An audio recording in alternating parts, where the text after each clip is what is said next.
elected and can do its job. Senator Kennedy?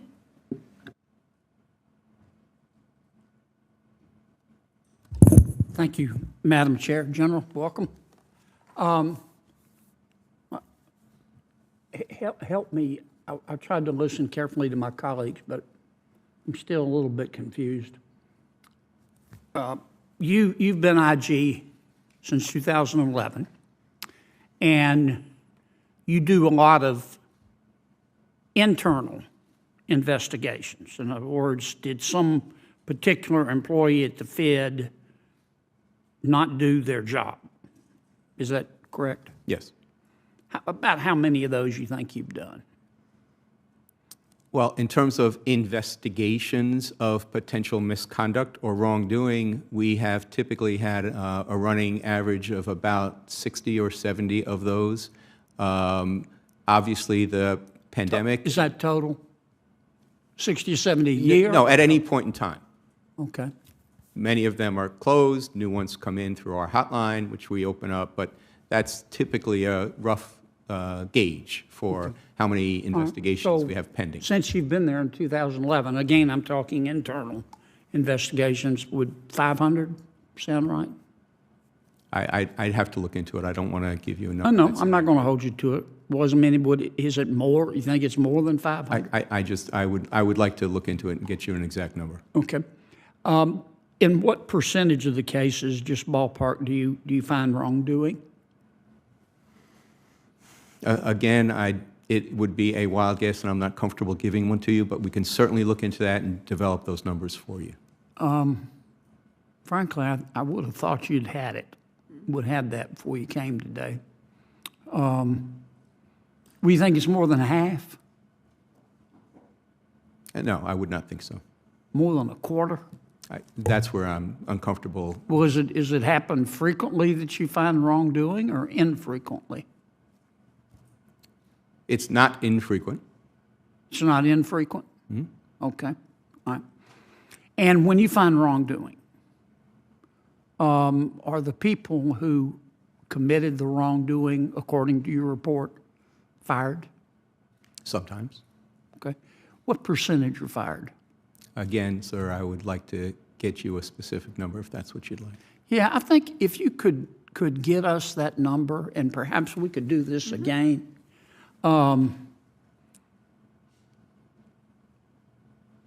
Because I think people have the right to know that. I don't want to pick on the Federal Reserve. I just want to treat them like everybody else. And my sense is, and I think your numbers can prove or disprove this, but my sense is that it is easier to divorce your spouse than get fired at the Federal Reserve.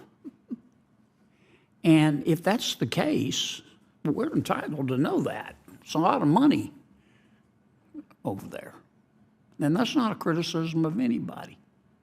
And tell me again about your salary. It's the average of what? It's the average of both the salary and the bonus that is attributed to the other individuals who are similarly situated in terms of the organizational structure, which for me is the division director level. So there are 12 other individuals, and it's the average of their salary plus bonus. Okay. So there are about 13 of you, and your salary is set on the average of the 13. That is the case for all DFE-IGs. That's in the IG Act as the formula to be used. I'm just asking. Are the others set that way too? The other the 12 other ones whose salaries are used to get your salary? I'm not aware of how those are set, are established. Okay. And do you get a bonus? No, I do not. Okay. Do the others get a bonus? Yes, that's part of that average that I mentioned. Okay. Do all 12 of the others get a bonus? I don't know the answer to that. Do they get a bonus when they say inflation is transitory and it's not? Do they still get their bonus? I don't have the answer to that. Okay. How do we get that information? requested from the Federal Reserve folks. How about we call the IG? Can you get it for us? IG should not be in the position of getting information to turn over if we're not otherwise engaged in an audit or evaluation or investigation. I know you're in the, if I could have 30 more seconds. I know you're in the process of looking at the bank failures, and I don't want you to, I'm not trying to put you on the spot because you don't know yet, but you know, I found A tense Senate hearing turns explosive as Senator John Kennedy grills the Federal Reserve's Inspector General on internal investigations, employee accountability, executive bonuses, and the fallout from recent bank failures. How often is wrongdoing found? Who actually gets fired? And why do big banks keep getting bigger after catastrophic mistakes, while taxpayers are left holding the bag? This clip reveals the questions many Americans are asking but rarely get answered.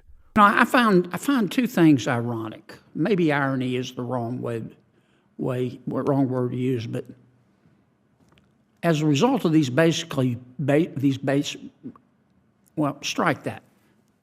It seems that ever since the Great Recession, we've been very concerned, as we should be, about banks that are too big to fail. Big is dangerous.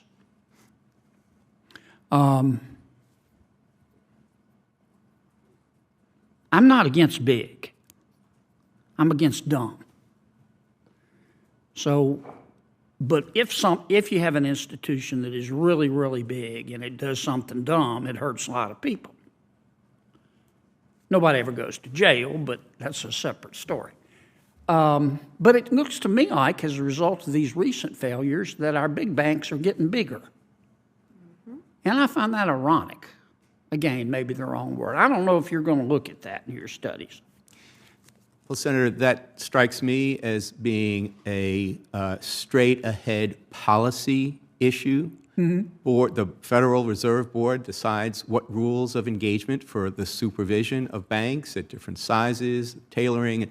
All of those are supervisory, policy-based decisions, and the IGs are prohibited from getting involved in overseeing policy. Senator Warren and I may disagree with this, but we disagree a lot, but we still like each other. But see, if I ask Mr. Barr that question, I think the answer I'm going to get is, look, the problem with the bank failures is the management did dumb things, and they were incompetent. And yeah, some of my regulators were not as proactive as they should have been, but it's Trump's fault. Trump ain't my homework. And I don't think that's a candid assessment of the situation. The other thing that I find curious, and I'm going to ask Mr. Barr about this. Traditionally, when banks get in trouble, you don't go out and shout it. You know, we're in trouble. They call their regulators, say, we got a problem here. Or the regulators spot it and they go in. And to prevent a bank run or panic, they handle it quietly. And the regulators will call around with other banks that are healthier and say, can we affect a marriage here? And that doesn't seem to be what's happening. And as a result, the healthy banks that would normally come in and help for a price, a fair price, and help the failed bank, the healthy banks, they're pretty smart. They're waiting. They're going, no, we don't want to come in too early. Let's let them go under. And then we'll come in and we'll get a great deal, and the taxpayers will have to guarantee all our potential losses. Can you look into that? Because if I ask Mr. Barr, God bless him, he's just going to say, it's the fault of the bank presidents and Trump ate my homework. So I'm looking for somebody who can help us answer those. To the extent that you're asking, Senator, about the process of once a bank fails, what does the Fed, what does the FDIC do in terms of trying to get another bank to come in and take over or buy its operations? That would be kind of post-failure, so that wouldn't be part of our current review, material loss reviews.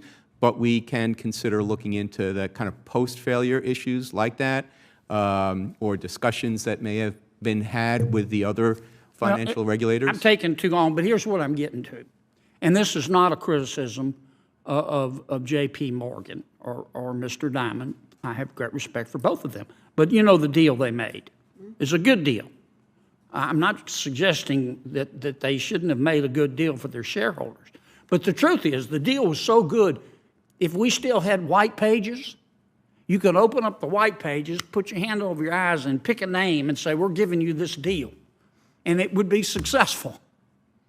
Because the taxpayers had to guarantee 80% of the losses. And somebody needs to look at that. Senator, I'd be happy to come up and talk to you further about that, have my team come up and discuss it with you and your staff and see if there's a way. But I want to talk about it in front of the American people. Okay. Okay? Well, we can start by having a conversation in your office if you'd like. It's up to you. Thank you, sir. Thank you, Senator Kennedy. Senator Kennedy, I want to follow up on something you For a more profound political discourse, please like, comment, and subscribe for more further insights.